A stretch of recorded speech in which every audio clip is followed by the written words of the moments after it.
moment de faire l'acquisition d'une entreprise, en plus du temps considérable que vous devrez investir, vous devrez financer une partie de l'achat grâce à votre argent personnel et vous devrez également rassurer les créanciers en leur offrant des garanties. Voici quelques points à vérifier avant de partir à la recherche de financement. Comme tout autre investissement, l'achat d'une entreprise comporte des risques.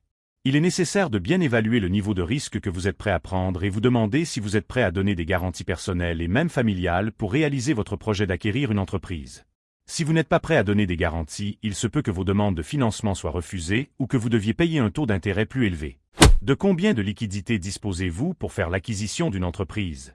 Si vous prévoyez utiliser des actifs non liquides pour faire votre mise de fonds, il est important de tenir compte du temps et des coûts de liquidation de ces actifs. À titre d'exemple, si vous prévoyez faire la vente de votre chalet pour générer des liquidités, il faut tenir compte du temps pour vendre votre bien ainsi que les délais nécessaires pour conclure la transaction devant notaire. Lorsque vous prévoyez retirer une somme contenue dans vos REER, il faut anticiper les coûts reliés à l'impôt suite à la transaction. Plusieurs imprévus peuvent survenir au moment de faire l'acquisition d'une entreprise.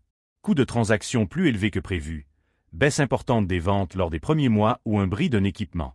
Si vous avez mis l'entièreté de vos liquidités au moment de l'achat, cela peut devenir problématique et peut-être même mettre en danger votre investissement. En terminant, je vous informe que plusieurs autres capsules Repreneuriat Express sont disponibles et je vous invite à communiquer avec la SADC si vous avez besoin d'accompagnement pour votre projet.